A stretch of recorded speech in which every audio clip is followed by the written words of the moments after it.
Okay, so lastly we have Lobotomax Stellar Explorer. Now, Lobotomax is probably the best of the three, and by best I mean the one that sucks the least out of the three. So if you can't tell, I don't really care too much for these figures. They're not the best. So here's the picture of Lobotomax. Again, looks really great on the picture. Actually, pretty neat drawing. And the back, nothing new on the back, of course. And here's his card. And on his card it says his codename is Lobotomax.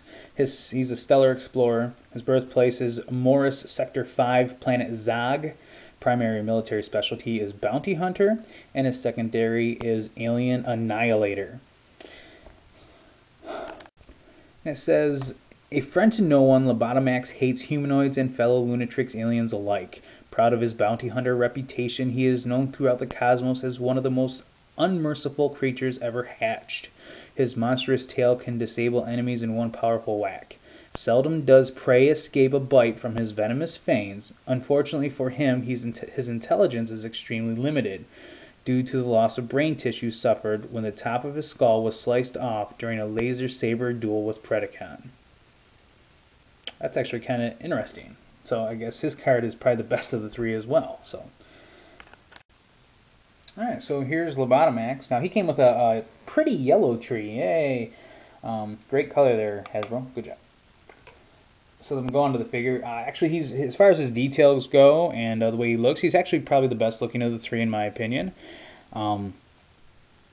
He's a pretty tall figure. He's the tallest of the three, and he's got some pretty neat features. His head is the same kind of wire move and stay kind of thing to it, so he can actually put his head all straight up if he wants, or down a little farther. He has 4 eyes, 2 on his neck and 2 on his upper body. Now, they mentioned the brain thing, his brain being sliced on the file card, but I don't think it really looks, if I can even get that in a decent picture, looks like it was sliced off, so, you know, no such luck there. He has 4 feet, and his tail does the same kind of bendy roo thing here, and he can hold a weapon, so I put the little dagger in there so he can slice somebody when they're not looking, like brah, brah. That's how he sounds when he does it too, by the way. Alright, so there we have the 3 Lunartix Empire action figures for the G.I. Joe Star Brigade. Now, again, these figures really don't belong in the G.I. Joe line, and Hasbro was really grasping for straws, trying to find some new gimmick to help sell figures. They really just jumped the shark on these guys.